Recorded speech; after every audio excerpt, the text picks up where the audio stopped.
Pues como decía, muchísimas gracias por venir. Tenemos con nosotros el compañero Felipe Correa de Brasil. Voy a hacer una breve introducción sobre la charla y después le paso la palabra a Felipe para que se presente y nos cuente un poco. Felipe viene a hablarnos sobre la relación que hay entre la identidad y el territorio, basándose un poco en su libro Hacia un pueblo fuerte, Anarquismo, Organización y Poder Popular, que lo tenéis disponible en la entrada en la cosa de descontrol. En ese libro explora cómo se forja la identidad colectiva y cuestionará las estructuras de los estados-nación y modelos de organización. Su experiencia académica y activista promete una perspectiva enriquecedora sobre esas complejas cuestiones contemporáneas. Philip, Bueno, ¿está me escuchando? Sí. Bueno, perfecto. Bueno, compañeros y compañeras, muchas gracias a todos. Muchas gracias a los compañeros que están organizando la Bienal Anarquista de Madrid. Muchas gracias a las personas que se interesaron en ver la charla. Como estaba diciendo el compañero, yo soy Felipe Correa, investigador, militante anarquista de Brasil. Y hoy, como también decía el compañero, quiero hablar un poco de mi libro Hacia un pueblo fuerte. ¿Sí?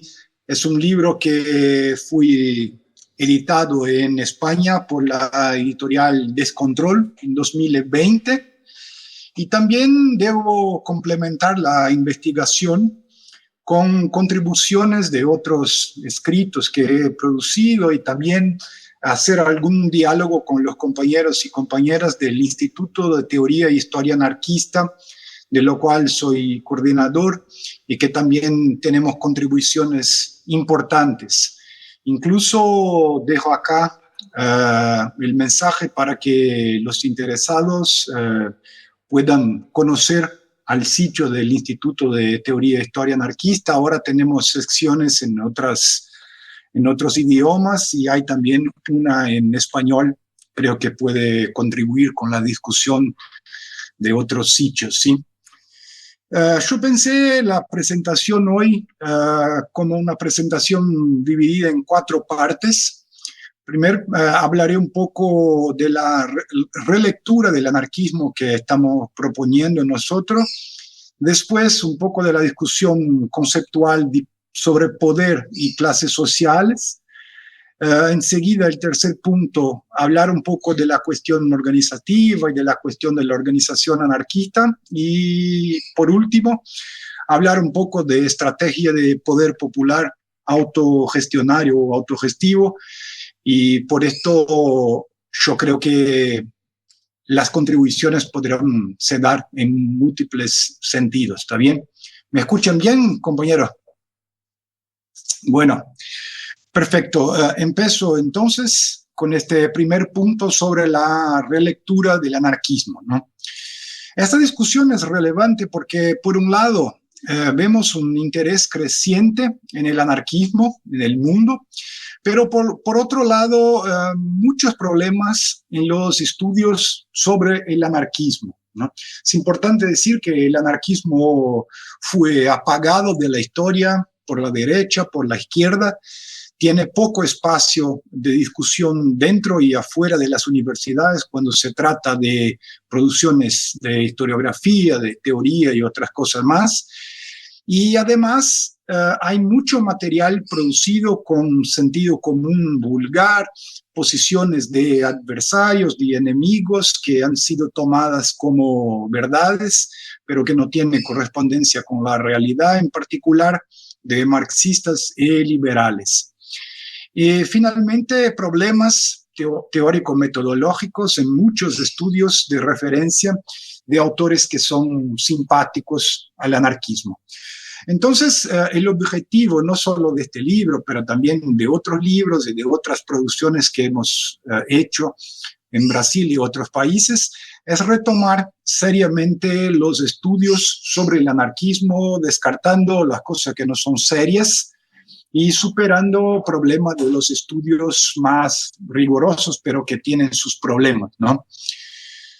Cuando hablamos de los estudios de referencia, con esto me refiero a estudios que son los más citados en portugués, en español, en inglés y en francés, identificamos un conjunto importante de problemas, ¿no? Un conjunto restricto de autores y episodios estudiados, y a partir de esta pequeña base de datos se generaliza un montón de afirmaciones, un neurocentrismo en el enfoque de los estudios y por tanto un enfoque casi exclusivo en Europa Occidental y en Estados Unidos, y también en los grandes hombres. Estamos llamando esto de una historia hecha desde arriba, ¿no? Identificamos también los enfoques que son ahistóricos y que por tanto definen el anarquismo a partir de la utilización terminológica o de la autoidentificación de los anarquistas, estudios que trabajan la historia sin teoría y estudios de teoría sin base en la historia, el desprecio por lo que estamos llamando vectores sociales del anarquismo, en particular el anarcosindicalismo y el sindicalismo revolucionario, que muchas veces no son considerados en las análisis. Y por último, definiciones que son inadecuadas del anarquismo y que son incapaces de diferenciar el anarquismo de otras ideologías, de otras doctrinas, ¿no? Mucho de lo que oímos sobre el anarquismo son conclusiones equivocadas de estos problemas teórico-metodológicos, ¿no? Afirmaciones que, por ejemplo, ustedes ya deben ter oído cosas así, van a decir que el anarquismo es tan solamente una lucha contra la dominación o una lucha contra el Estado. Y sabemos que sí, el anarquismo tiene una crítica al Estado, pero es mucho más que esto, ¿no? Y de ahí concluimos que esta idea de anarquismo como antistatismo está equivocada y que esto abre las puertas para ideas mucho equivocadas que vienen siendo sostenidas hoy, ideas como la de anarcocapitalismo o concepciones liberalizantes del anarquismo, cuando en la realidad vamos a ver que el anarquismo es una doctrina socialista, revolucionaria y al mismo tiempo libertaria. Estas conclusiones equivocadas también dicen que el anarquismo es incoherente, que el anarquismo no tuvo impacto popular significativo, que el anarquismo terminó después de la Guerra Civil o de la Revolución en España en 1939. Incluso algunos de ellos van a considerar el caso del anarquismo español como una excepción, porque van a decir que fue el único caso que el anarquismo adquirió una base de masa significativa. Ellos también van a decir que el anarquismo tiene una base de clase restrita y por tanto solo movilizó campesinos y artesanos, que cuando el mundo se modernizó, otras ideologías, en particular el comunismo, adquirió más relevancia. Y también finalmente van a decir que el anarquismo tiene base idealista, que el anarquismo es espontaneísta, es individualista, es algo puramente juvenil. En realidad, cuando trabajamos el tema en serio, cuando trabajamos el anarquismo en serio, tomando en cuenta un abordaje global de cómo el anarquismo se manifestó en todos los continentes, y seguimos desde el siglo XIX hasta el presente, vamos en realidad a encontrar otras respuestas que contradicen directamente este abordaje de los estudios de referencia, ¿no?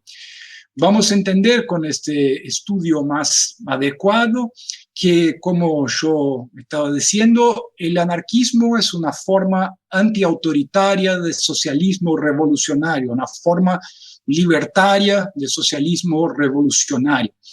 Es una ideología o doctrina y esto no significa solo un cuerpo de ideas, de teorías, sino un conjunto de teoría, práctica, de ideas y de acciones que tiene como base tres grandes ejes. El primer, de la crítica a la dominación en general, y esto involucra una crítica a la propiedad privada, del capitalismo, una crítica al Estado, una crítica a las religiones, a la educación y a los media hegemónicos, y también una crítica a la dominación de clase, al imperialismo, al patriarcado, al racismo y otras formas de dominación estructuralmente relevantes en nuestra historia.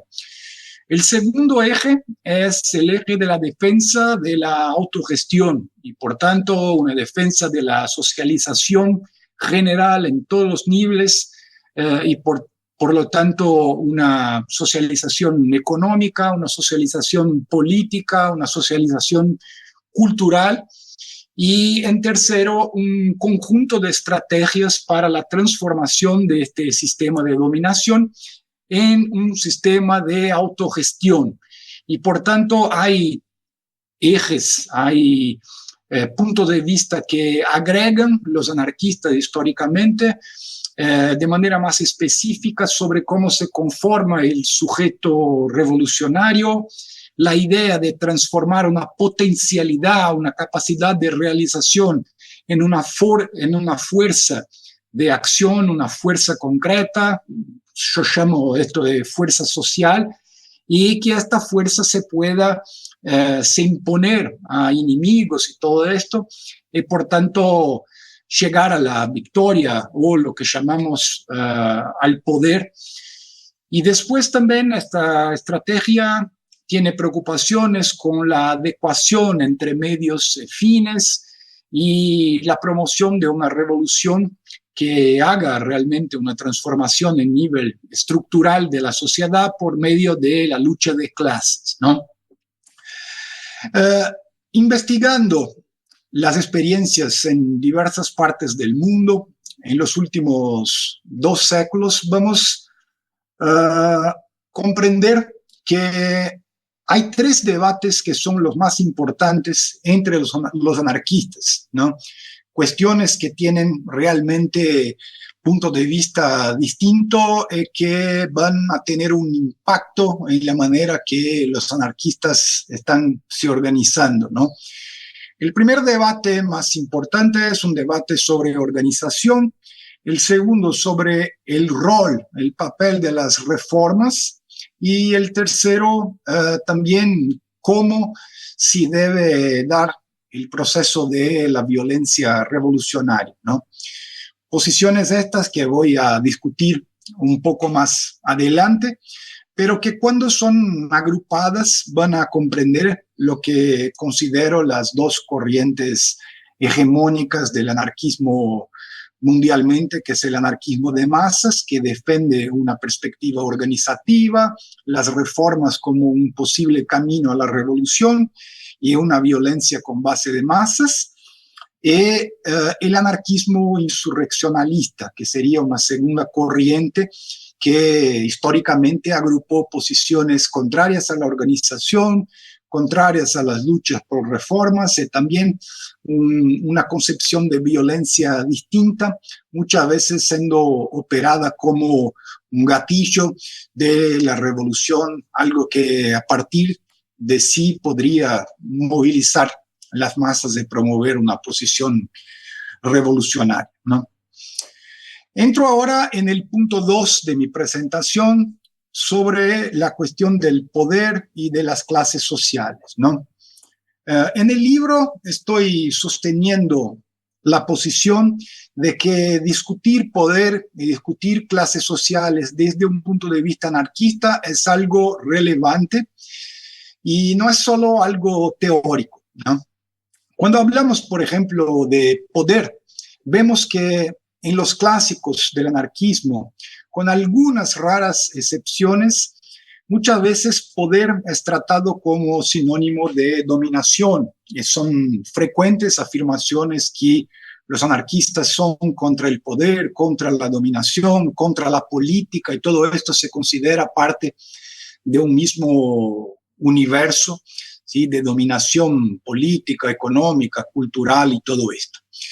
Pero en mi evaluación y también de otras personas que tienen trabajado esto con nosotros, estas concepciones sí pueden llevar a problemas, pues muchas veces, obviamente no todas, esto termina por alejar los anarquistas de la realidad, distanciar los anarquistas de una intervención concreta en la realidad, privar los anarquistas de un proyecto político concreto de transformación social. Problemas estos que creo conozco un poco de la realidad del anarquismo en otras localidades del mundo, en otras regiones. Creo que esto se pasa aquí como se pasa ahí, en otros países también, que es una dificultad del anarquismo intervenir concretamente en la realidad, y por esto retomar en serio las discusiones sobre política y poder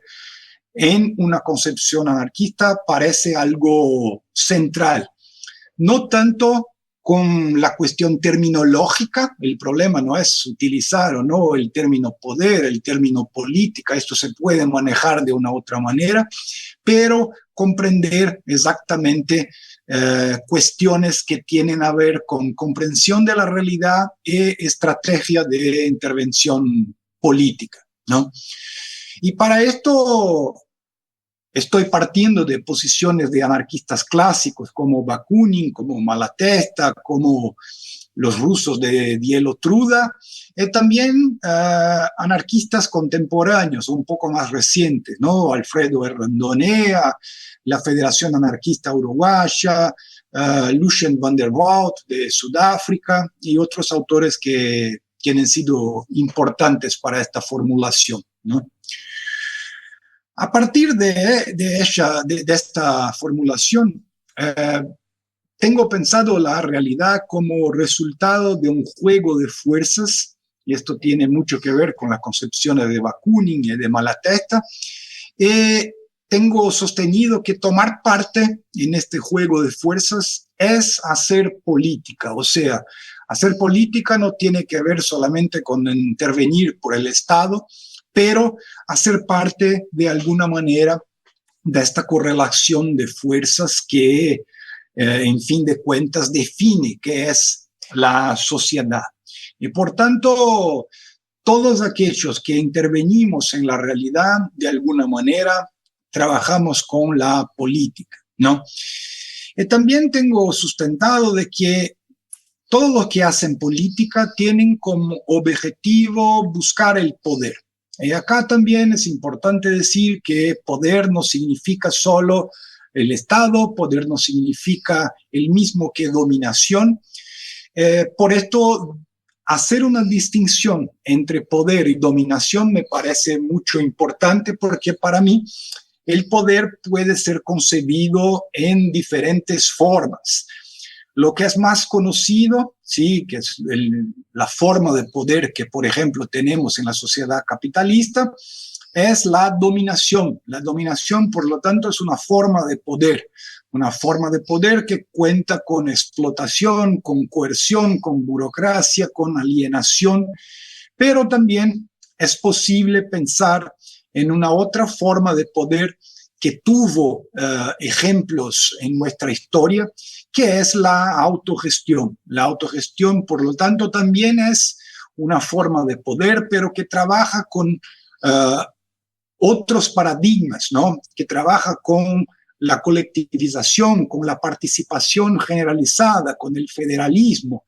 Y por lo tanto, una autogestión generalizada es exactamente lo que pensamos nosotros como una sociedad socialista libertaria, una sociedad que concilia realmente la igualdad con la libertad y todo esto, ¿no? Y esta concepción de poder también diferencia los tres puntos que hablé anteriormente, que es diferenciar la capacidad de realización muchos llaman a esto poder. Tenemos posibilidad de hacer algo, tenemos la capacidad de hacer algo, ¿no? Esto es lo que estoy llamando capacidad de realización, que sí podemos tener, sí tenemos los trabajadores, pero esto no es objeto de práctica, no significa nada y no es capaz de intervenir en el juego de fuerza que forma la sociedad. Y por tanto, lo que es necesario en un primer momento es transformar esta capacidad de realización que tenemos, este potencial que tenemos nosotros, en una fuerza social concreta. Y esto se hace exactamente cuando esta capacidad sale del plan abstracto y se torna algo concreto, se torna una fuerza concreta para intervenir en la realidad. Y esta fuerza, cuando movilizamos, por ejemplo, nuestros barrios, nuestros sindicatos, nuestra escuela y todo esto, nuestro objetivo no es simplemente participar de este juego, sino tenemos una propuesta, tenemos una concepción, ¿sí?, de sociedad que depende que venzamos, ¿sí?, enemigos, que consigamos influenciar adversarios y que en realidad esto se pueda transformar en algo distinto. Esto estamos llamando poder, exactamente cuando la fuerza que tenemos sea capaz de una manera libertaria, conquistar espacio y garantir nuestras posiciones en la sociedad, ¿no? Por tanto, hablo acá de la necesidad de un proyecto político, de un proyecto de poder anarquista que signifique intervención concreta en la realidad y no solo intervenir, pero, como decía, vencer enemigos, influenciar adversarios y que por tanto sea este un proyecto de convertir la capacidad de los trabajadores en fuerza social y esto en lo que llamamos poder popular. ¿No? No un poder popular por dentro del Estado, sino un poder popular autogestionario, ¿no? La función del anarquismo en este cuadro es justo convertirse él también en una fuerza social que dentro y como parte de este amplio movimiento de trabajadores tenga la capacidad de influenciar, de direccionar el proceso. Y adelante hablaré un poco del programa que consideramos adecuado para este trabajo de los anarquistas dentro de los movimientos de trabajadores o dentro de la clase trabajadora, dentro de las clases oprimidas, ¿no? Ahora hablo un poco de una perspectiva innovadora que también estamos trabajando cuando hablamos de clases sociales, ¿no? En última instancia, podemos decir que el anarquismo promueve una política de clase y una concepción de poder de clase, poder de los trabajadores. Y lo que muchas veces hacemos es importar para dentro del anarquismo concepciones de otras corrientes políticas. Y con esto hemos estado bastante preocupados nosotros, no solo en el campo de la teoría, sino en el campo de la militancia también, porque lo que es muy común, por ejemplo, acá en Brasil, imagino que en España, otros países, esto se pase también de la misma forma, son personas trabajando en la construcción de un anarquismo, pero que cuando miras no tienen anarquistas en las referencias, ¿no? La gente está hablando de anarquismo y todo esto, va a mirar de dónde sacan las cosas, están sacando de Foucault, están sacando de otros autores así, o mismo del marxismo y de otras corrientes ideológicas. Entonces, nos parece importante para todas estas discusiones volver a los clásicos anarquistas, a las experiencias que son significativas, y esto se hace posible, por ejemplo, en la discusión sobre poder y también en esta discusión sobre las clases sociales.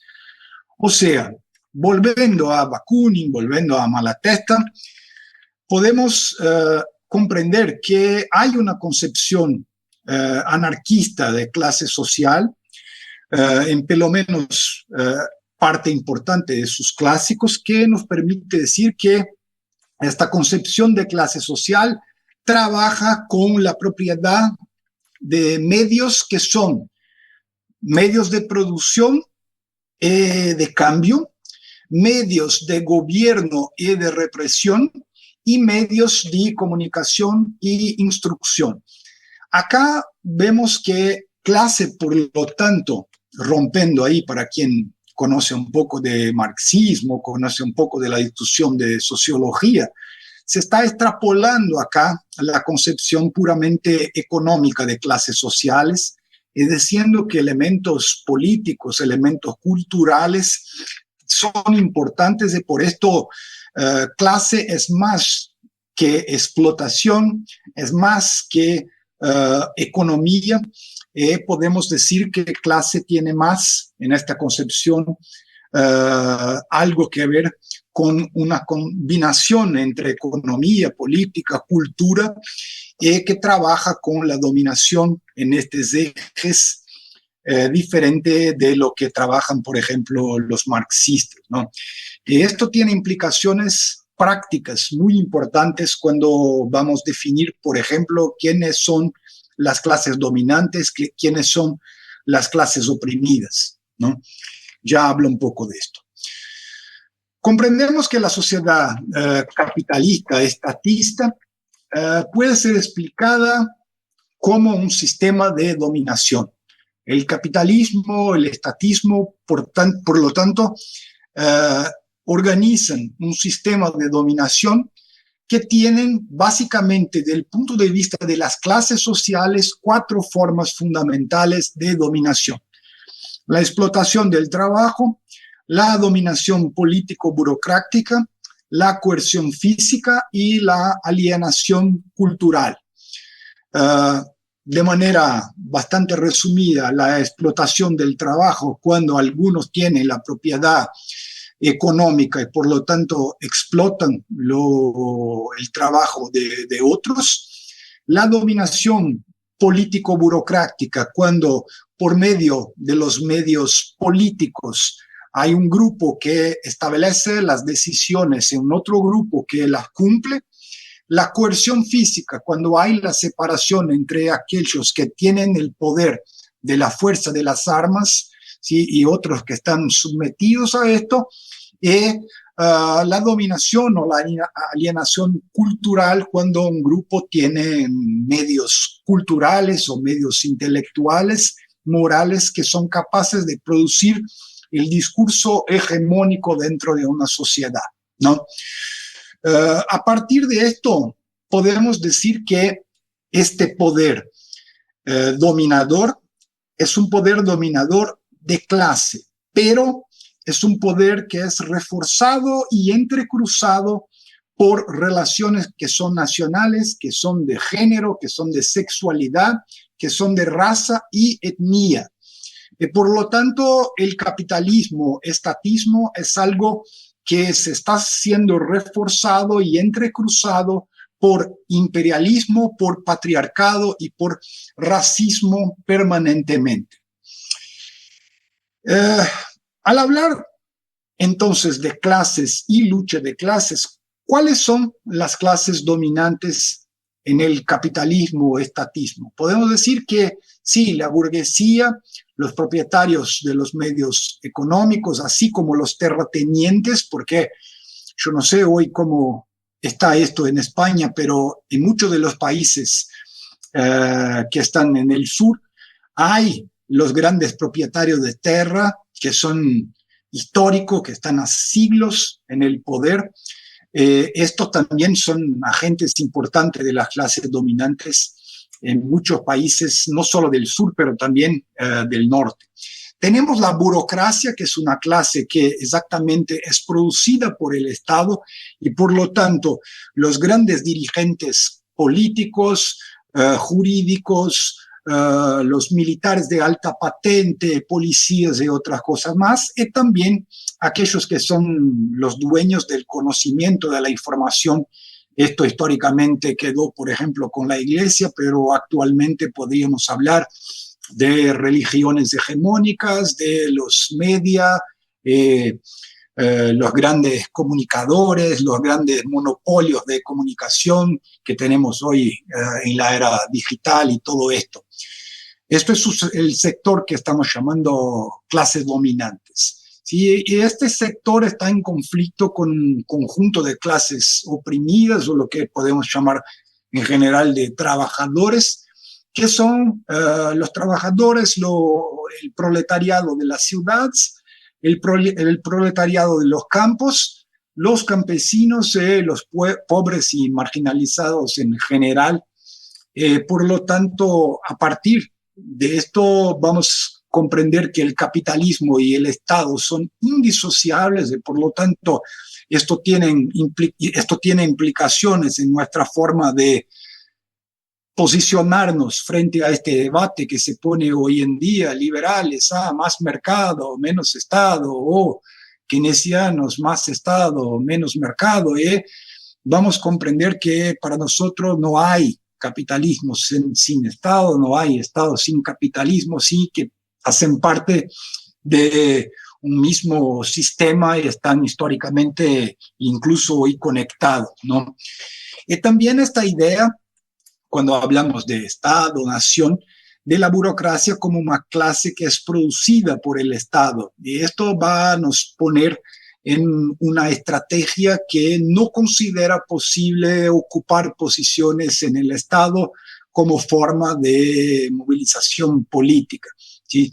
Tengo dicho que para los anarquistas ocupar una posición como político en el Estado para promover nuestras banderas, la misma cosa que decir a un marxista que ocupe una posición de dueño de una empresa para combatir el capitalismo, ¿no? Tiene la misma absurdidad esta posición. Por lo tanto, esto tiene implicaciones concretas, ¿no?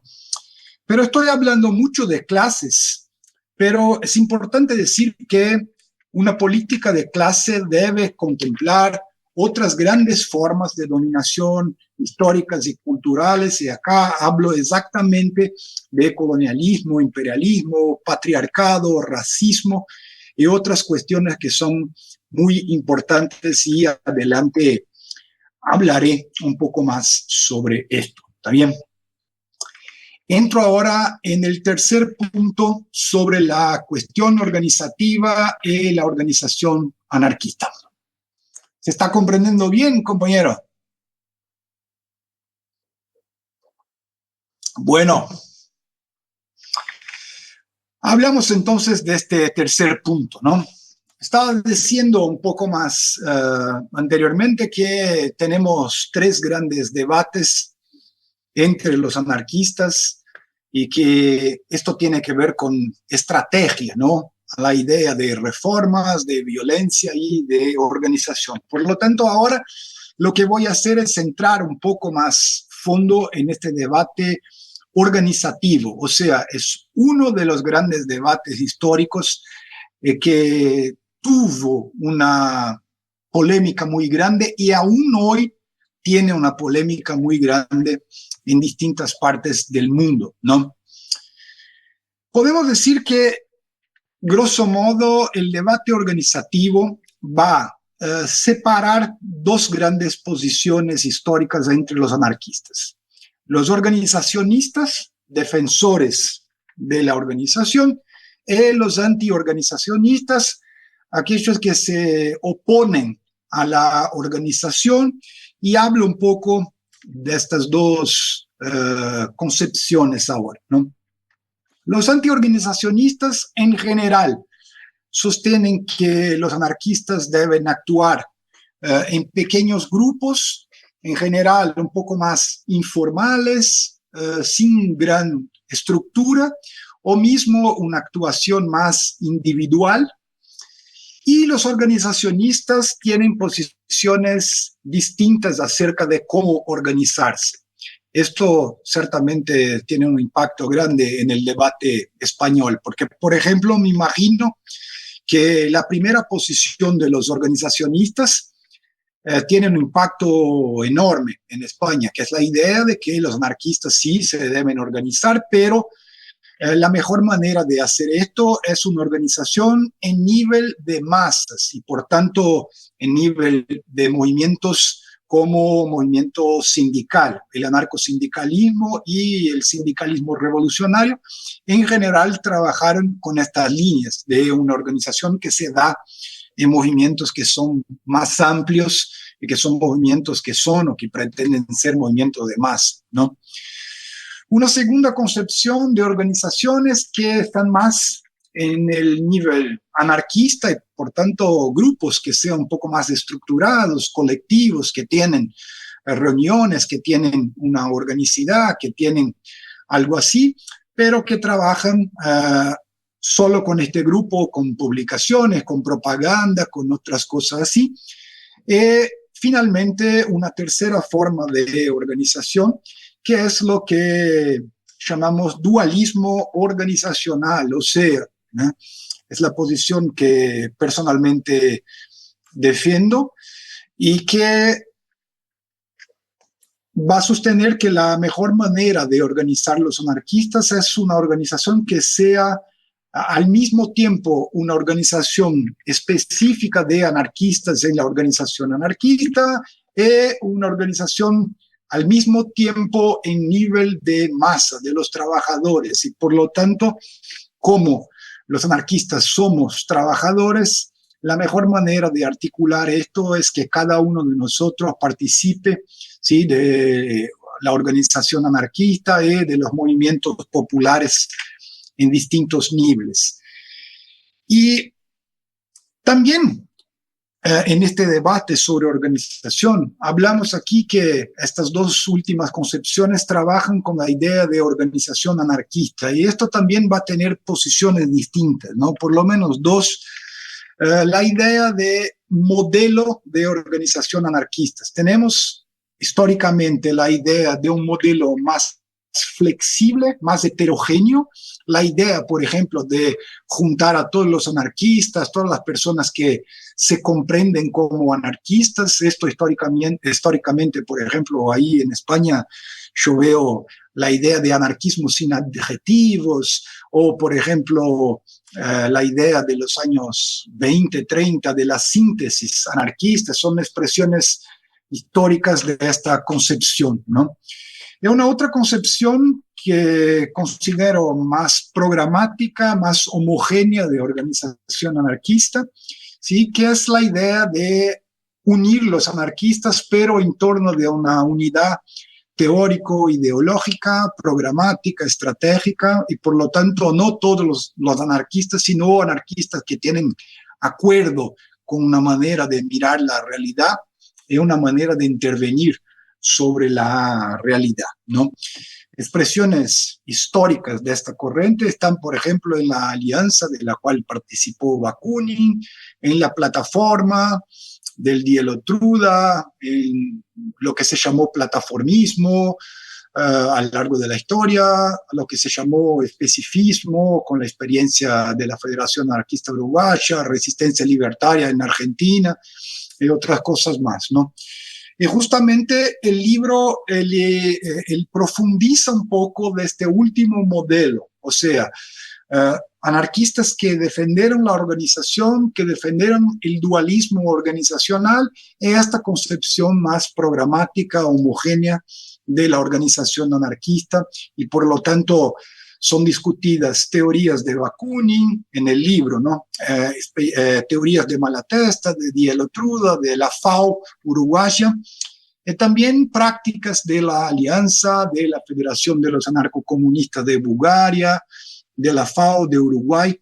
Y esto sirve para nosotros comprendernos un poco cómo tenemos como comprender estas experiencias, de qué lecciones se pueden sacar de ellas para hoy, ¿no?, para la organización contemporánea. El último punto que me gustaría hablar es la estrategia de poder popular autogestionario. O sea, este libro va a pasar por ciertos puntos y creo que esto también sea relevante, que es pensar cómo concebir una línea, una estrategia de masas para el anarquismo contemporáneo, o como propone el evento, una alternativa emancipadora para el territorio, ¿no? ¿Cómo pensamos esto? Entonces, mi hipótesis acá, mi concepción que tenemos trabajado tanto teóricamente cuanto prácticamente en Brasil, es avanzar en esta alternativa emancipadora para el territorio por medio de un programa de poder popular que debemos considerarlo autogestionario o autogestivo. Y primero, transformar lo que había dicho, la capacidad de realización de los trabajadores en fuerza social. Entonces, como dijo anteriormente, sí, los trabajadores tienen la capacidad de transformar el mundo, pero ¿qué tienen que hacer para que esto sea posible? La primera cosa es que se organicen. Y por esto, este programa tiene que conceber la idea de creación y participación en los movimientos populares, que de mi punto de vista son los espacios privilegiados para nuestra política, ¿sí? No somos defensores de la política por dentro del Estado, y sí por la política hecha por los trabajadores mismos, y por tanto la creación y participación en estos movimientos es algo central. Sindicatos, movimientos sociales, asociaciones y otras cosas que puedan unir la gente en torno de cuestiones concretas de esta dominación capitalista, estatista que estábamos hablando, ¿no? Y también al mismo tiempo investir en la influencia y en el direccionamiento estratégico y programático de estos movimientos. O sea, no basta organizar movimientos, no basta participar de los movimientos, porque incluso aquí, incluso ahí hay un montón de movimientos, pero vemos que ellos no necesariamente caminan a lo que queremos del punto de vista político. Por esto es importante pensar cómo intervenir en estos movimientos, cómo participar y cómo organizar estos movimientos, ¿sí? Un aspecto fundamental es la idea de trabajar medios dentro de esos movimientos que puedan llevar a los fines que pretendemos llegar, ¿no? Y por lo tanto, para llegar a una sociedad socialista y libertaria, autogestionaria, es fundamental trabajar también con medios que sean autogestionarios, que sean libertarios, todo esto, y que por lo tanto el sujeto revolucionario se pueda constituir dentro de este proceso de luchas, ¿no? Los anarquistas entonces tienen esta función de crear, de participar, de fortalecer, de influenciar y direccionar estos movimientos, algo que acá en Brasil, y esto tiene un problema conceptual cuando vamos a otros lugares del mundo, aproximamos de lo que es el nivel de masa del sindicalismo revolucionario. Algunos otros países van a llamar a esto de anarcosindicalismo y todo. Podemos discutir un poco de las diferencias conceptuales que encontramos entre, por ejemplo, Brasil y Europa y todo esto, ¿no?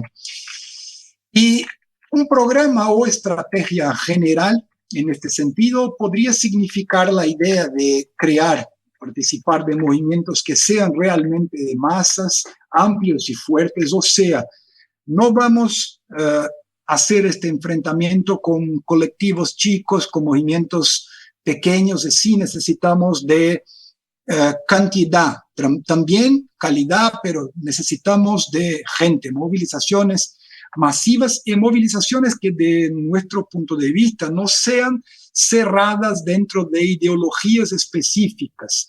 Entonces no defendemos movimientos de trabajadores anarquistas, movimientos estudiantiles anarquistas, sino movimientos de trabajadores amplios, movimientos, por ejemplo, de lucha por la tierra, de lucha por vivienda, otras cosas así, que se agreguen personas por la necesidad de lucha y que ahí adentro el anarquismo dispute un espacio y también las líneas del movimiento, ¿no? Movimientos que también trabajen con una base de clase, o sea, movimientos formados por trabajadores y con una perspectiva clasista de defensa abierta de la lucha de clases, y un combate al policlasismo y también a la conciliación de clases, ¿no? Movimientos que trabajen con una combatividad con esta base de masas y que se tenga una preocupación de no avanzar mucho con el discurso combativo, con las prácticas combativas de pequeños grupos, sino que el movimiento camine, ¿sí?, en estas prácticas de combatividad y de conquistas, ¿no? Otras características importantes son la independencia de clase de estos movimientos, de empresas, de partidos, de ONGs, y la acción directa con protagonismo de las bases, de las masas, y acción directa que se puede realizar contra empresas, contra patrones, pero también reivindicaciones en contra del Estado, ¿sí? Hay discusiones, ¿sí?, reivindicaciones de movimientos en relación al Estado hacen sí o no sentido para los anarquistas. La posición que tenemos es que sí, claro, así como reivindicaciones a patrones son deseables también exigencias para, por ejemplo, políticas de salud, políticas de educación y otras cosas más, ¿no? Es importante también estimular permanentemente la autogestión y el federalismo como forma de organización y lucha, y por lo tanto la democracia de base, decisiones tomadas por el conjunto de los miembros de los movimientos, delegaciones que sean hechas con control de la base, concepciones prefigurativas, ¿sí?, que no restrinjan este movimiento a un microcosmo isolado de perfección, sino que prepare la gente que está involucrada para una construcción revolucionaria y transformadora que se pretende, ¿no? Incluso en esta concepción, es en la lucha cotidiana, en la lucha por las reformas, que se puede trabajar un programa revolucionario. Y finalmente, la promoción de la unidad entre movimientos, ¿sí? Por lo tanto, una política contra la fragmentación y la idea de promover la unidad en la diversidad, tomando ahí el término de Bakunin, ¿no? O sea, una unificación con base en la clase, rechazando al mismo tiempo las opresiones nacionales de género, de raza, incorporando banderas antiimperialistas, antipatriarcales, antirracistas, y por lo tanto lo que se defiende acá es una concepción de lucha de clase que sea al mismo tiempo internacionalista, revolucionaria, antiimperialista, antirracista y antipatriarcal o feminista, ¿no? Y al mismo tiempo concepciones de antiimperialismo, de antirracismo, de antipatriarcado o del feminismo que sean al mismo tiempo clasistas, revolucionarios e internacionalistas, ¿no? Y acá la identidad es una cuestión importante, sí, pero no lo que estoy llamando acá identitarismo, y podríamos discutir un poco después sobre esto, ¿no?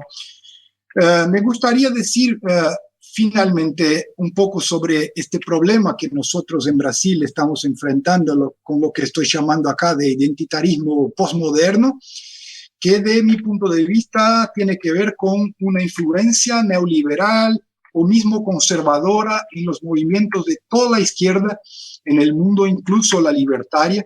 Esto viene ocasionando un montón de problemas cuando la identidad, por ejemplo, es colocada como valor supremo o único de la articulación de las luchas, cuando se opera una fragmentación brutal de las luchas y que cada grupo queda isolado, luchando solo por sus propias banderas, cuando se esencializa las identidades, cuando sabemos que todos nosotros tenemos más de una identidad y que esto nos pone en movimiento todo el tiempo, cuando se promueve competiciones o competencia de opresiones y ciertos grupos quieren tener como privilegios por tener ciertas opresiones y todo esto, y que hace de esto el corazón de su lucha.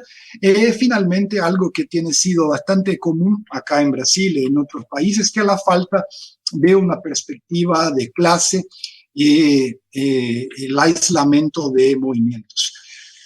La idea que se promueve acá es una idea de trabajar nacionalidad, género, raza como dominaciones estructurales importantísimas, pero que se trabaje esto como dominaciones estructurales y a partir de una base clasista, de la identidad, algo importante como parte de ese amplio movimiento de conflicto social, de lucha de clases, siendo finalmente posible saber identificar quiénes son nuestros enemigos, quiénes son nuestros adversarios, quiénes están con nosotros, con quién tenemos diferencias, con quién, si esas diferencias son conciliables, inconciliables, quién podemos tener como aliados, quién no.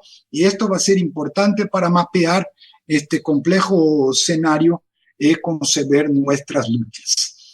Voy a finalizar diciendo que esta concepción, este programa, tiene por objetivo crear la idea de un pueblo fuerte, ¿sí? Esto va en el título del libro, ¿no? Crear un pueblo fuerte, lo que significa en realidad hacer con que los trabajadores se puedan intervenir más en este juego de la política local y global, y también no solamente intervenir, pero con un sentido, con un proyecto. Y el proyecto es exactamente un proyecto que sea revolucionario y libertario, y que por lo tanto pueda hacer crecer no solo la influencia del anarquismo dentro de estos movimientos de trabajadores, sino de un amplio movimiento de oprimidos, de lo que podríamos llamar un frente de clases oprimidas para poder enfrentar los desafíos grandes que se colocan para nosotros en este tiempo, principalmente con avances sobre derechos de trabajadores, avances de la extrema derecha, conciliaciones que son muy malas por parte de la izquierda parlamentaria, estatista y todo esto. Por esto creo que este proyecto de creación de un pueblo fuerte es el desafío que los anarquistas tienen que se dedicar en el próximo periodo. Muchas gracias. Quedo abierto a las preguntas. Gracias. Bueno, si os parece, empezamos con la ronda de preguntas. ¿Alguien quiere empezar? Vale, quería preguntarte sobre el concepto de fuerza social. Recientemente, a causa del aniversario del asesinato de Andreu Nin, se lanzaba una crítica a la CNT en la cual se decía que al no tener una teoría del poder fracasó estrepitosamente en su tarea de hacer la revolución.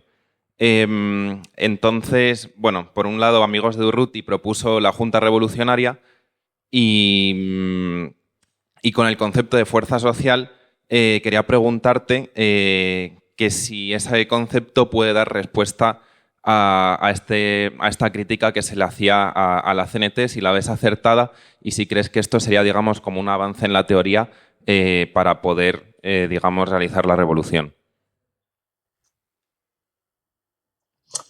Compañero, ¿hago una por una o hacemos otra, como prefieran?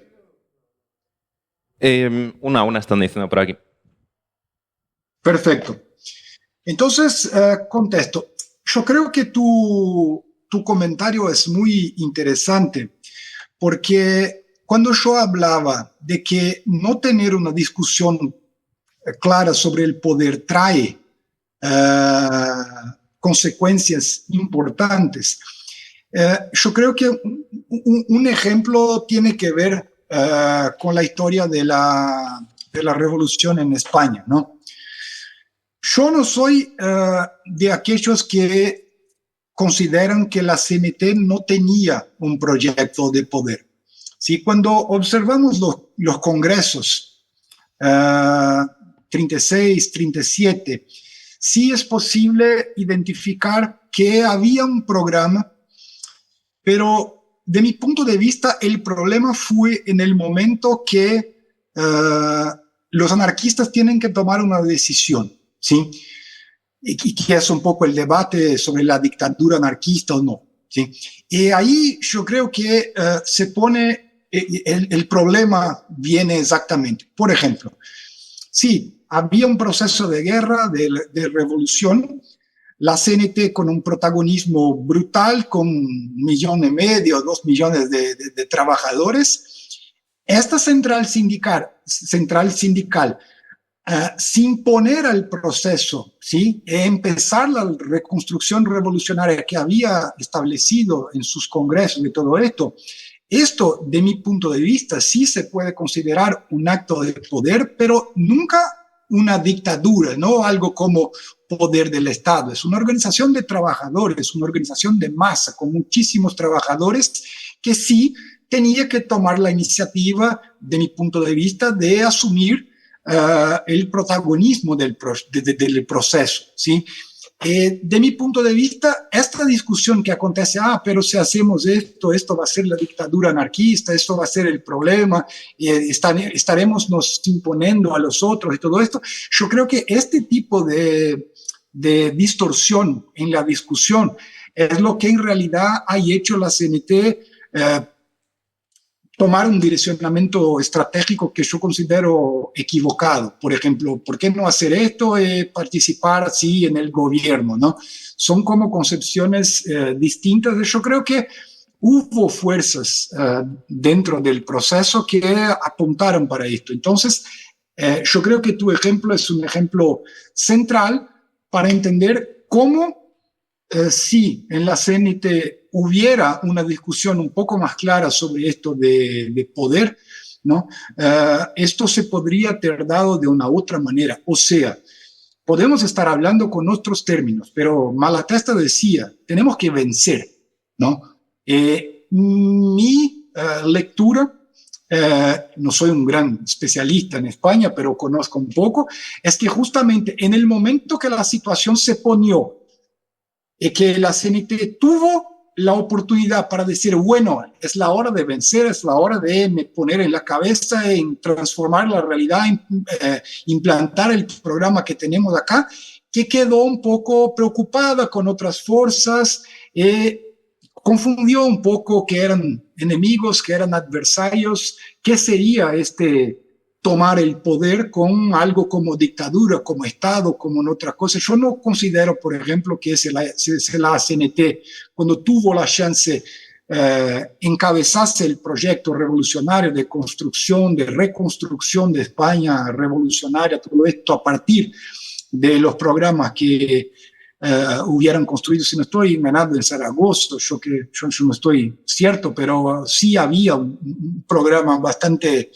radical, interesante de socialización que se podría haber hecho de una otra manera.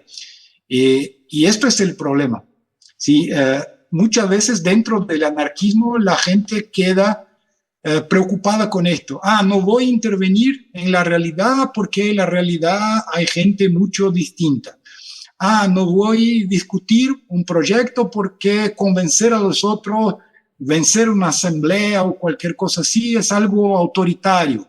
No voy a hablar con mis vecinos, con mis compañeros de trabajo sobre política porque esto sería autoritario.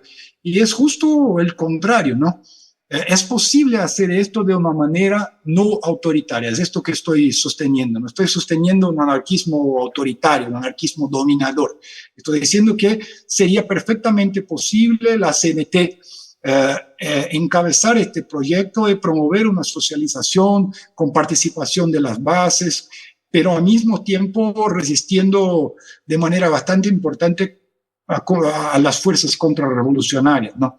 Entonces yo creo que tu ejemplo, como dijo, es algo que está en el corazón de esta discusión, ¿no? Implicaciones prácticas de no tener esto bien discutido. Alejándonos del discurso de las izquierdas identitarias, ¿cómo se podría aplicar una perspectiva de clases a problemas de identidad en territorio de la cuestión indígena en Brasil. He notado este problema en territorio en regiones como Minas Gerais. Sí, en realidad esto yo creo que, compañera, su pregunta es buenísima porque es un desafío que todos nosotros tenemos y por lo menos de mi punto de vista, de mi organización también, tenemos una visión bastante crítica del camino que las cosas vienen teniendo, ¿no? Te digo esto, pues yo creo que los nuevos movimientos que se vienen creando, ¿sí? Hace muchos años, vienen trayendo posiciones que sí son muy importantes y haciendo críticas que son también fundamentales. Entonces, por ejemplo, la crítica que muchas veces el movimiento operario no trató de manera adecuada de los problemas de raza acá en Brasil, por ejemplo. No sé si saben, pero en Brasil 56% de la población es negra, ¿no? Sí. Entonces, por ejemplo, hay una crítica del movimiento negro que dice, mira, el movimiento operario muchas veces no manejó esto correctamente. Esto es verdad, esto es válido, esto sí tiene que ser trabajado. Cuando el movimiento de mujeres va a decir que dentro muchas veces de movimientos sindicales, de movimientos sociales, hay reproducciones de conductas patriarcales y todo esto, esto también es verdad. Y esto también tiene que ser trabajado. Muchas veces cuando sectores oprimidos en Brasil no involucran indígenas y otros en las luchas, esto también va a ser apuntado y esto también está correcto. Entonces, lo primero que se debe decir es que gran parte de estas críticas sí son correctas, sí son cosas a solucionar, y sí son desafíos grandes que tenemos nosotros para formular políticas en este sentido, ¿no? El problema viene con las respuestas, porque tener una crítica correcta no significa necesariamente que el camino está apuntado. Y de ahí una preocupación nuestra de que muchas veces criticar es más fácil que construir. O sea, muchas veces identificamos problemas, muchas veces vemos cosas que están erradas y todo esto, pero hacer la construcción, propuestas, poner las propuestas a prueba muchas veces es algo mucho más difícil, ¿no? Y digo esto porque de nuestro punto de vista, por lo menos acá en Brasil, que somos un país que después de la Segunda Guerra Mundial pasamos a tener una influencia brutal de Estados Unidos, esto se está pasando incluso en la izquierda hoy en día. Podemos decir que los progresistas norteamericanos, hablo acá del Partido Demócrata, del Estados Unidos, tienen una influencia grande en la manera como las cosas se ponen acá, incluso en la izquierda. Este modelo, ¿sí? De, por ejemplo, sacar la cuestión de clase, empezar a movilizar mujeres, negros, indígenas y todo esto con una concepción puramente en torno de las identidades, o sea, movimientos que tienen gente de todas las clases, movimientos que empiezan a reivindicar más mujeres en la policía, más dirigentes negros en las transnacionales y todo esto. Estoy diciendo que de nuestro punto de vista, este movimiento de influencia del liberalismo progresista de Estados Unidos en Brasil, y esto se está pasando en varios lugares del mundo, es una manera que el capitalismo, estatismo actual o las clases dominantes actuales tienen encontrado para conciliar, ¿sí? La mejoría de condiciones de mujeres, de negros, en otros lugares de inmigrantes, todo esto, que inmigración no es una cuestión tan fuerte acá en Brasil como es para ustedes, por ejemplo, ¿no? Pero se están trabajando todas estas cuestiones, pero retirando la radicalidad de dentro de ellas, retirando su capacidad de transformación social, su capacidad de intervención en el debate, por ejemplo, económico y todo esto. Entonces, lo que estamos viendo actualmente, y esto está muy fuerte en Brasil, son movimientos y personas completamente fragmentadas que se consideran muchas veces, por las discusiones que yo creo que tienen ahí también, en lugar de yo no sé cómo se habla, pero hogar de habla, o acá hablamos lugar de fala, ¿no? La posición de un individuo que necesariamente comprende mejor lo que se está pasando porque hace parte de un público con una determinada identidad y todo esto. Esto se está haciendo en Brasil con que la gente se separe cada vez más. Entonces son pequeños movimientos actuando muchas veces de manera policlasista con gente de todas las clases, muchas veces en contra otros movimientos. Entonces, por ejemplo, es el movimiento X que está en contra del movimiento Z, muchísimos conflictos dentro de estas competiciones diciendo, mira, mi opresión es más relevante que la suya, o dentro de los movimientos, gente que empieza a jugar con este tipo de cosas. Y estoy diciendo esto porque en nuestra evaluación esto se está impidiendo realmente de avanzar de manera significativa en la política. Lo que se está pasando en Brasil, por ejemplo, y yo creo que en Europa esto no es muy distinto, es que estamos perdiendo la mayor parte de los enfrentamientos en los cuales nos involucramos y la peor de las cosas en la sociedad capitalista se está aún reforzando a esta extrema derecha fascista y que la izquierda cada vez más conciliadora y todo esto cada vez más liberal, digamos así, no tiene capacidad de enfrentar. Y por esto lo que pienso ser más interesante es reconocer estas críticas, porque sí, todas estas críticas son interesantes, pero pensar, primera cosa, los roles estructurales de estas cuestiones. Y te doy un ejemplo.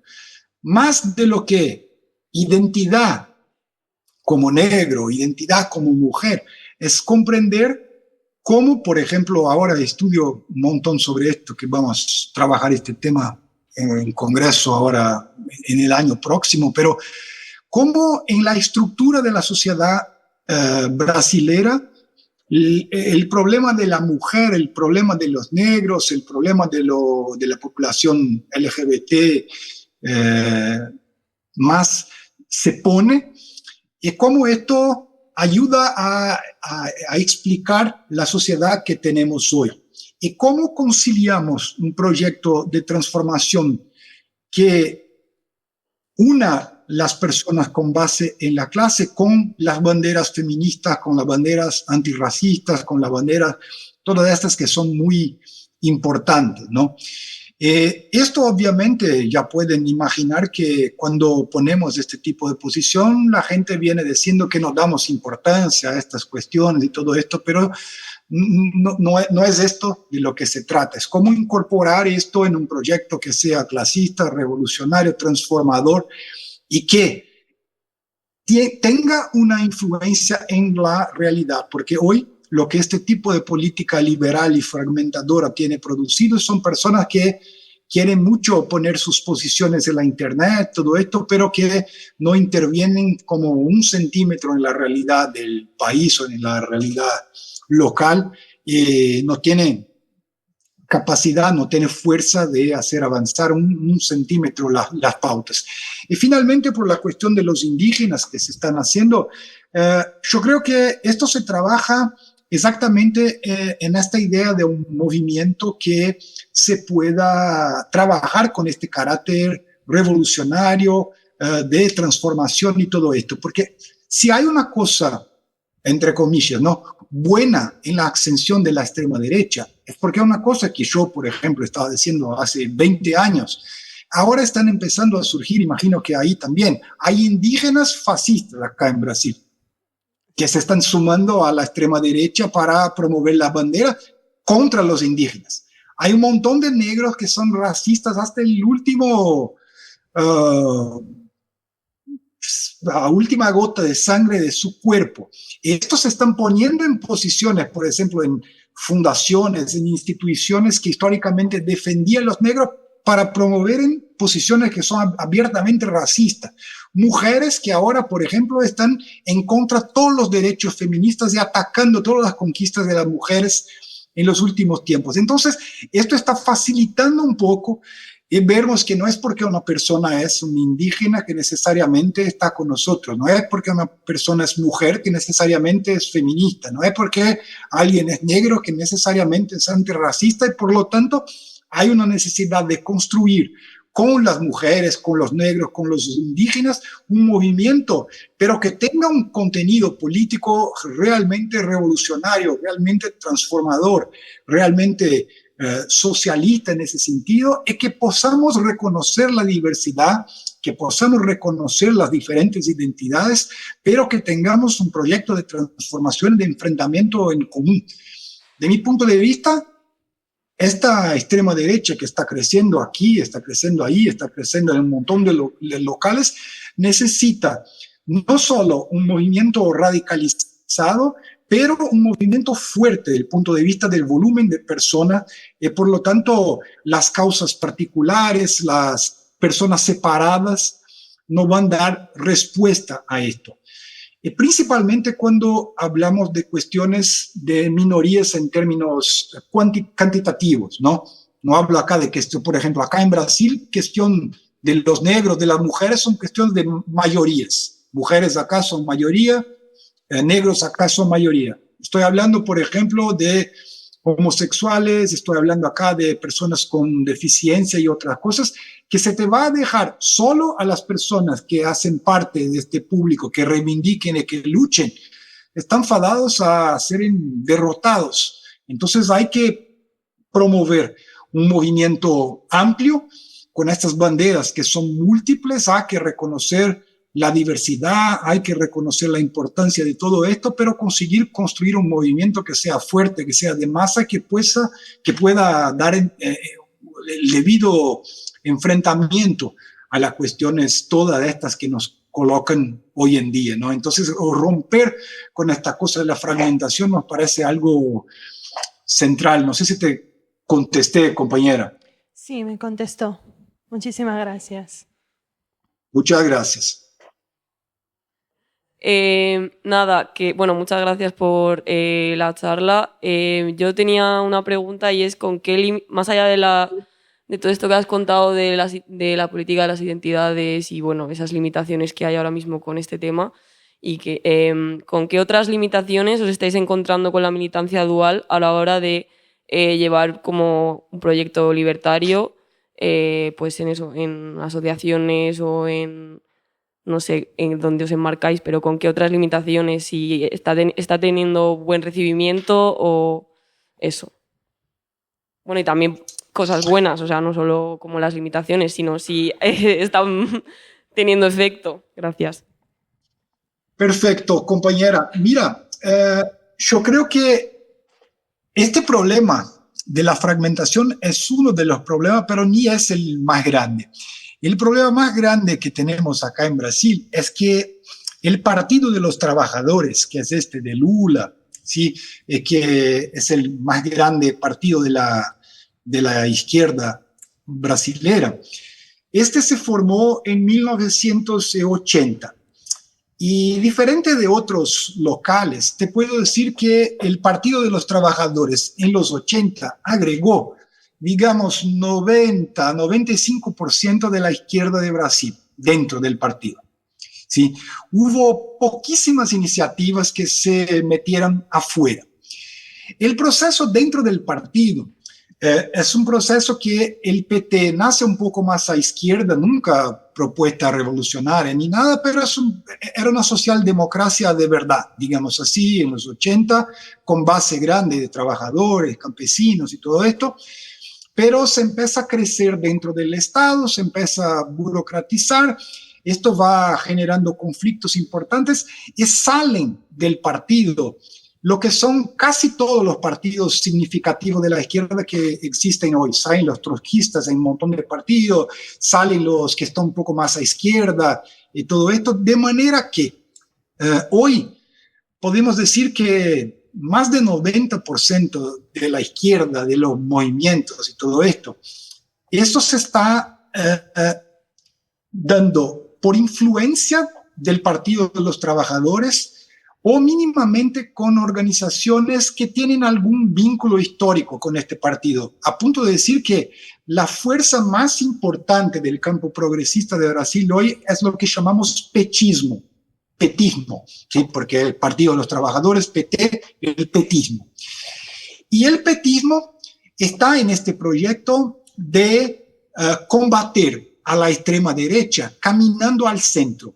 No sé si esto se está pasando en otros países o cómo esto se está pasando en otros países en Europa, pero la idea de Frente Amplia y lo que se ha pasado en Brasil en los últimos casi 10 años es un cuestionamiento muy grande de la institucionalidad.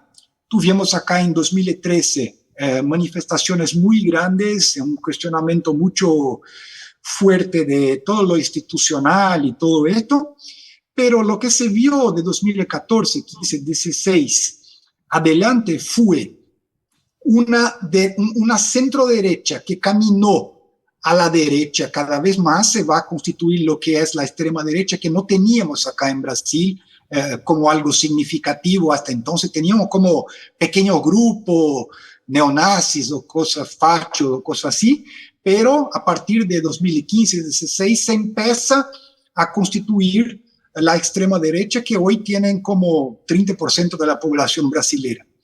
Y a este movimiento de fortalecimiento de la extrema derecha, la izquierda toma un camino distinto de caminar a la derecha y hacer alianzas incluso con el centro y con la centro derecha. De manera que hoy el conflicto que se pone en el campo político en Brasil es extrema derecha versus Frente Amplia, que va desde una izquierda bastante moderada hasta centro derecha democrática, la antigua derecha en Brasil, ¿no? Esto es el conflicto político que, por ejemplo, se traduce en Lula versus Bolsonaro, ¿no? Y el problema más grande que tenemos enfrentado, te voy a decir, es conseguir crear una izquierda alternativa al petismo, porque todo que surge en el campo de la izquierda, más radical, menos radical, es completamente tomado por este tufón, digamos así, del petismo. Y esto hace muchos años. El gran desafío es el desafío de conseguir construir un nuevo campo que se ponga a la izquierda del petismo y que pueda ofrecer respuestas un poco más radicales a esta insatisfacción popular. Porque solo para tener una idea de cómo la extrema derecha crece, la crisis de 2013 produjo una insatisfacción general con la situación de Brasil. ¿Quiénes fueron los que dieron respuestas radicales a esto? Contra todo lo que está ahí, la extrema derecha. La respuesta de la izquierda fue la defensa de las instituciones, la defensa del Congreso, del Supremo Tribunal Jurídico del país y todo eso. Entonces, lo que se metió fue una izquierda defensora del orden y una derecha que en el mejor sentido fascista, promoviendo una especie de revolución dentro del orden, ¿sabes? Y esto canalizó parte importante de las insatisfacciones populares. El fascismo en Brasil hoy no es un fascismo de clase media o de élite, hay un fascismo realmente con base popular en Brasil, ¿no? No es algo como pensaban las personas en el inicio, movimiento de señora, de clase dominante, todo esto. No, hay una base popular bastante significativa. Entendemos que lo que es importante ahora es conseguirnos crear junto con otras fuerzas, de esto utilizamos como criterio de alianza y todo esto, este campo distinto, porque no voy a entrar en esto porque es un poco complejo. Nosotros tenemos una estructura sindical que es diferente de la que tienen ahí. Acá, desde los años 1930, los sindicatos son organismos de estados, son sindicatos únicos para ciertas categorías de trabajadores. Por ejemplo, tú eres trabajador metalúrgico, obligatoriamente tú tienes que hacer parte de un sindicato de metalúrgico. No hay como hacer una CNT acá, una CGT o cualquier cosa que sea. Entonces, este escenario acaba muchas veces nos poniendo un desafío grande de encontrar otras fuerzas y pensar en la mejor manera de construir esto. Ahora, para hablar un poco de puntos positivos, compañera, evidentemente el desafío es muy grande, pero por otro lado tenemos encontrado situaciones también interesantes de crecimiento, tanto de anarquismo como de alternativas libertarias en Brasil, ¿no? Para tener una idea, nosotros tuvimos acá una dictadura militar que va de 1964 a 1985, ¿no? En este periodo el anarquismo se redució a casi nada. Tuvimos una represión significativa, además que los anarquistas, distintamente de Argentina o de Uruguay, no se involucraron de manera más dura con sindicatos, con lucha armada y otras cosas, pero aún así fueron reprimidos, ya eran grupos no muy grandes, y por tanto llegamos en los años 80 completamente destrozados, y no fue un proceso como en España, que cuando se reforma la CNT, la organización ya adquiere una base de masa muy grande y todo esto.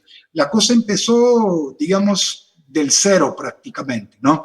Con algunos referenciales más viejos y todo esto, pero la construcción se va dando en los 80, en los 90, y esto crece bastante en los 2000, 2010 y ahora 2020, de manera que el anarquismo ahora tiene expresiones que son bastante considerables, ¿sí? El anarquismo se puede decir que salió de no tener una participación, una intervención significativa o casi ninguna intervención en la realidad para se tornar una fuerza que de facto hace parte del juego. Estamos muy lejos de ser una fuerza, una gran fuerza, una fuerza que disputa de igual para igual con otras fuerzas grandes, pero sí tenemos alguna influencia en espacios sindicales, espacios comunitarios, en manifestaciones y otras cosas. Tenemos una influencia también en el debate, pero somos una fuerza minoritaria de la izquierda que podríamos llamar radical, que se está creciendo un poco en Brasil ahora con otras fuerzas también y otros desafíos, ¿no? Entonces, esto es un punto bastante positivo. Y un otro punto positivo es que dentro de las organizaciones populares, ¿no? Cuando pensamos sindicatos, movimientos de barrio, movimientos en escuelas, en universidades, movimiento indígena, movimiento sin tierra, movimiento otros tantos que desempleados y otros tantos que estamos movimiento feminista, movimiento antirracista y todo esto, empezamos a poner nuestro proyecto. Creo que tenemos avanzado algunos pasos en este sentido de conquistar un espacio, muchas veces ser una fuerza reconocida, participar de los debates, participar de los direccionamientos de los movimientos, tener influencia que a veces, por ejemplo, en grandes movimientos, en grandes sindicatos, no llegan en las cúpulas, pero sí en las bases tenemos una influencia considerable. Entonces, lo que yo pienso que es el punto más positivo es el avance tanto del anarquismo cuanto de la propuesta anarquista dentro de los movimientos, algo que es bastante limitado, ¿no? Repito, no quiero dar una idea de que hay una fuerza muy significativa, pero algo que cuando comparamos, ¿sí? Los más viejos de nosotros, que yo, por ejemplo, llegué en el anarquismo en el pasaje de los 90 para los 2000, ¿no?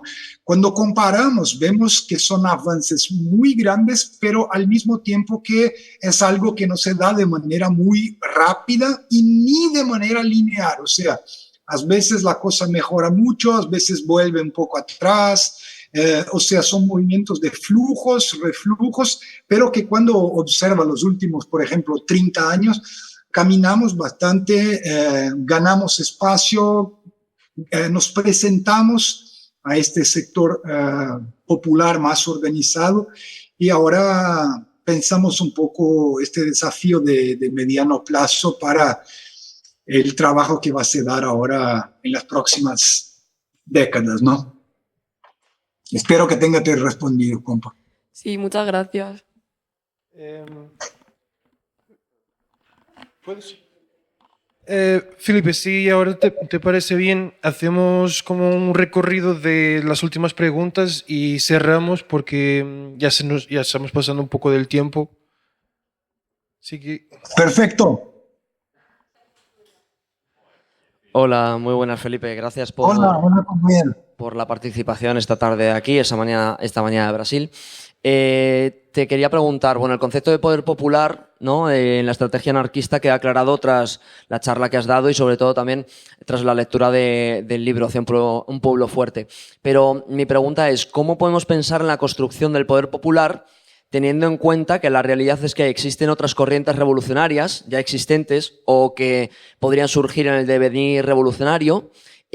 ¿Cómo sería precisamente esa construcción del poder popular teniendo en cuenta esa realidad que no podemos ignorar, que hay otras corrientes revolucionarias, ya sean marxistas, principalmente marxistas, ¿no? Dentro del socialismo revolucionario? Entonces, ¿cómo construir ese poder popular teniendo en cuenta esas otras corrientes que hay y sabiendo que no queremos crear un partido anarquista, desde luego, ni único, ni hegemónico, ni es nuestra intención ni nuestra idea? Gracias. Te vamos a hacer varias preguntas y respondes todo de seguido si te parece, ¿vale? Bueno, compa. Al siguiente. Buenas tardes, Felipe. Muchas gracias por participar y por la producción que estás haciendo, porque nos está sirviendo mucho aquí en Madrid. Yo quería preguntarte por una cuestión meramente práctica y también política, por tanto, que tiene que ver con la organización a nivel estatal. Para nosotras, como organización a nivel metropolitano o de un territorio, es bastante fácil pensar cómo nos organizamos. Sin embargo, y cómo se hace esto de la unidad ideológica, y unidad estratégica y unidad de acción. Sin embargo, cuando empezamos a pensar a nivel estatal, nos surgen dudas. Por un lado está la posibilidad de quedarse como un mero órgano de coordinación y apoyo, pero entendemos que eso no es suficiente para la unidad ideológica, estratégica y de acción, y queríamos saber cómo lo habéis resuelto allí en Brasil. Muchas gracias. Gracias, compa. Vale, yo voy a intentar ser conciso. Hablábamos antes un poco de la fragmentación que existe ahora mismo entre distintas luchas y, digamos, esa desunión. Y mi pregunta iba un poco por si desde o tanto a nivel más teórico, desde la ITHA o la USL, digamos, tenéis una propuesta estratégica que busque, digamos, superar esta situación de atomización y desunión que se da un poco entre movimientos sociales. Si creéis que quizás el paradigma de los movimientos sociales puede ser, digamos, causa de esta propia separación y es necesaria una superación. Y por último, cuál es un poco el papel de la vanguardia y de la organización anarquista dentro de todo este proceso. Y yo tengo otra, que es que cómo hacer un... ¿Ahora mejor? ¿O no? Te oigo. Estoy acá, próximo del computador, puede hablar. ¿Ahora mejor se me escucha? Vale. Sí, Pues sí. la pregunta es cómo generar como un movimiento que tenga en cuenta varios movimientos sociales de trabajadores, teniendo en cuenta que hay algunos que abogan por el insurreccionalismo violento, y si esto se tiene que tener como si esto, ideas sobre si se deja a esos grupos actuar autónomamente o si se integran dentro de una decisión colectiva. Ah, perfecto. No, voy a intentar hacerlo sin tardar mucho. Entonces, mira, el pensar un poco el poder popular con otras fuerzas, ¿no? Esto se tiene que pensar como si fuera un conflicto en larga escala, o entonces tenemos que pensar que el enfrentamiento con los capitalistas, con los estatistas, es un primer momento del conflicto y que por tanto vamos a tener que trabajar con alianzas que son más amplias, ¿no? Pero sabemos históricamente que en la segunda parte del problema, en general, los anarquistas tuvieron problemas, ¿no? Cuando, por ejemplo, en España, con los stalinistas o en Ucrania, ¿no? En otros lugares, en Ucrania con los boches, ¿no? Y por esto yo creo que hay que pensar esto como un conflicto que vamos a tener que hacer como alianzas en ciertos momentos, en otros momentos no.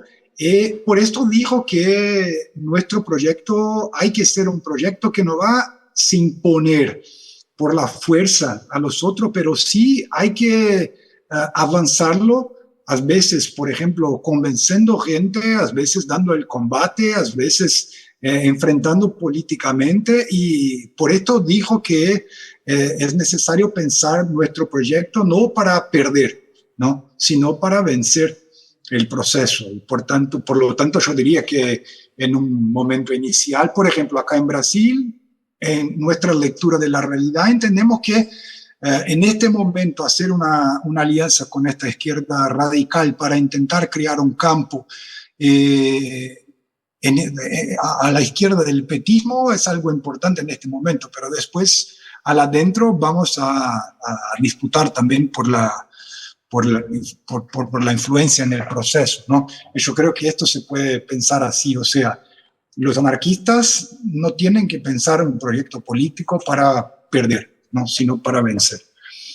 La cosa de la organización nacional, compa, yo creo que incluso te puedo decir un montón de cosas acá, pero te voy a decir que si ustedes quieren saber en los detalles más, que procuren como organización la OSL, porque tenemos un montón de documentos, un montón de explicaciones y todo esto que yo creo que se podría enviar a ustedes y que puede ayudar mucho, porque esto realmente para nosotros el problema más grande fue cuando salimos de colectivos como organizaciones locales, como un poco de personas y todo esto, cuando empezamos a crecer localmente y después articular esto. Ustedes saben que Brasil es como un continente, ¿no? Cómo articular todo esto, y hay un montón de procedimientos, un montón de dicas, un montón de cosas, de documentos que eventualmente podemos compartir, que explica un poco, pero te voy a decir que es un proceso que tiene que ser muchísimo organizado. Hay que tener una secretaría de organización que es muy articulada.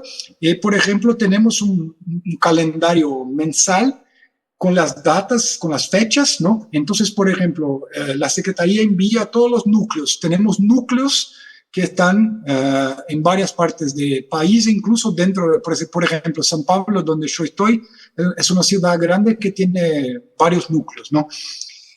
La secretaría envía la programación, hace, por ejemplo, una circular mensual con la pauta, con las posiciones, con los debates, y los núcleos hacen las reuniones, envían las posiciones, y después tenemos una instancia federativa, un consejo, donde los delegados de los núcleos van a tomar las decisiones y después esto saca la posición de la organización. Entonces, la unidad no es una cosa que existe, es una cosa que se construye permanentemente, obviamente a veces en congresos, en instancias más amplias, pero también en el día a día de los núcleos con las instancias federativas, de las posiciones se sacando y esto se va construyendo la unidad. Y te indico que si quiere envía un mensaje a la organización de tenemos cosas para compartir y otras cosas más, ¿está bien? El problema de la separación, de mi punto de vista, esto está de acuerdo también con nuestra concepción acá, de la OSL, ¿no? La organización anarquista tiene un poco este rol de trabajar para ayudar en estas alianzas, aproximaciones entre fuerzas, entre movimientos y todo esto. Y por esto, uno de los roles que son muy importantes de la organización es contribuir con este proceso de alianzas, unificaciones, aproximaciones entre distintas luchas y todo esto. Y por esto yo creo que la organización anarquista es un elemento importante para trabajar con esto, ¿no?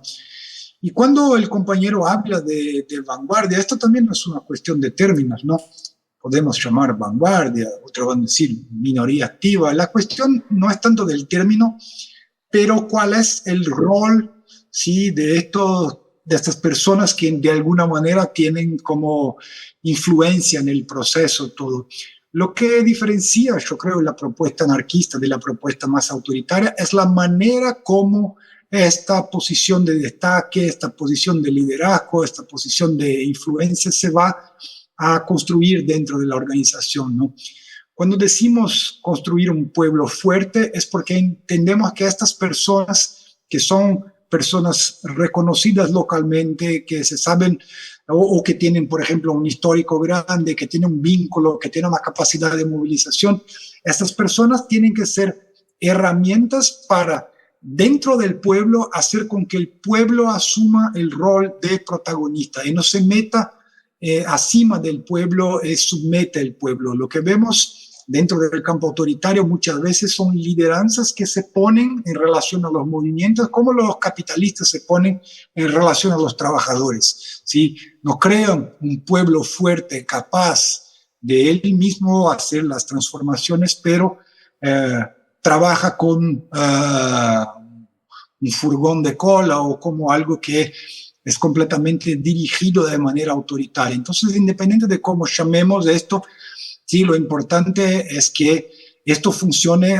Había un anarquista portugués que se formó anarquista en Brasil, Neno Vasco, que decía que los anarquistas son el fermento que va a producir el pan, y que el fermento solo no hace nada y que por tanto el pan, el movimiento de trabajadores, hay que ser el protagonista, hay que ser el revolucionario, y por lo tanto la función de la organización de los anarquistas es esta función de estimular, de conectar, de motivar, de movilizar permanentemente un movimiento que tiene que tener protagonismo de más, ¿no?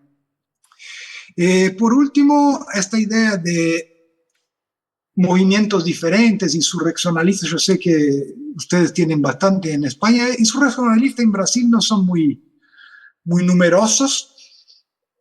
Convivimos durante algún tiempo y todo esto, en algunas ocasiones, manifestaciones, todo esto, la gente está junto.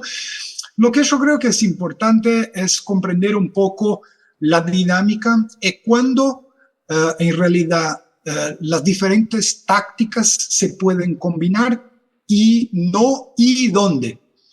Te doy un ejemplo que cuando empezamos yo ayudé a construir el movimiento antiglobalización acá en Brasil, Indimedia, Acción Global de los Pueblos, allí 2000, 2001, todo. Y la táctica Black Bloc, por ejemplo, se empezó en Brasil ahí.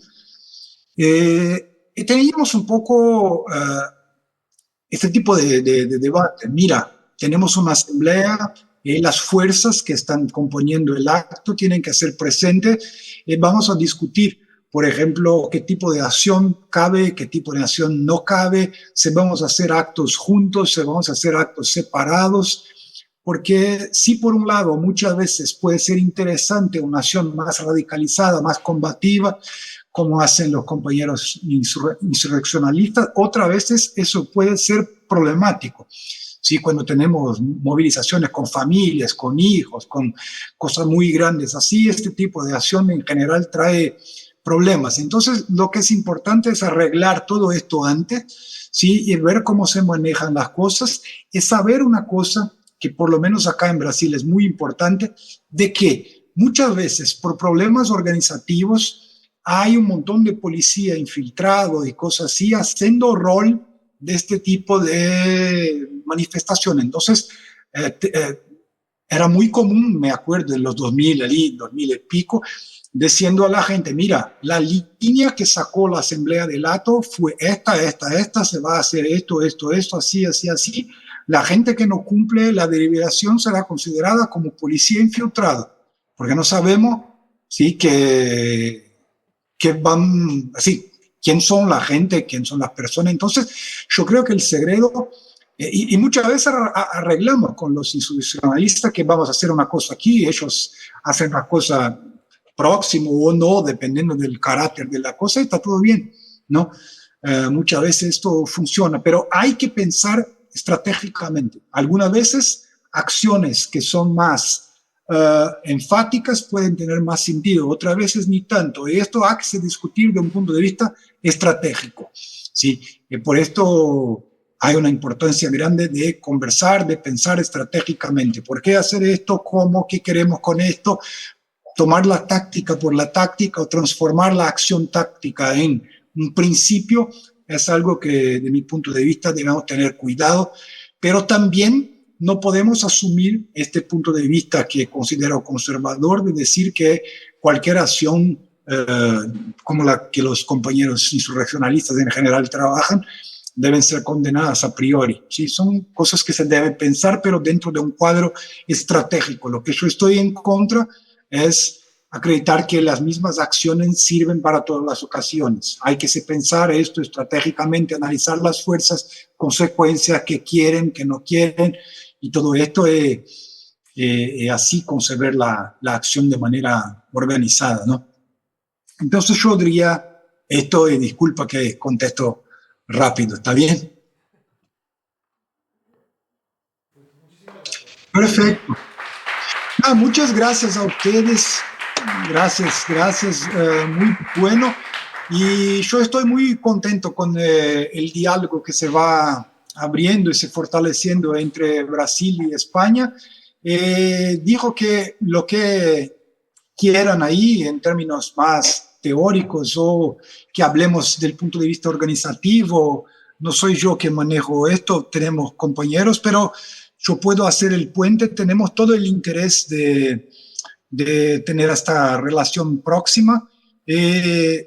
España tiene mucho que contribuir para nosotros, en lo que podemos ayudar también estamos todos a disposición. También muchas gracias, mucho gusto a todos ahí. Cuando estuviera en España voy a verlos. Abrazo, compas, fuerza.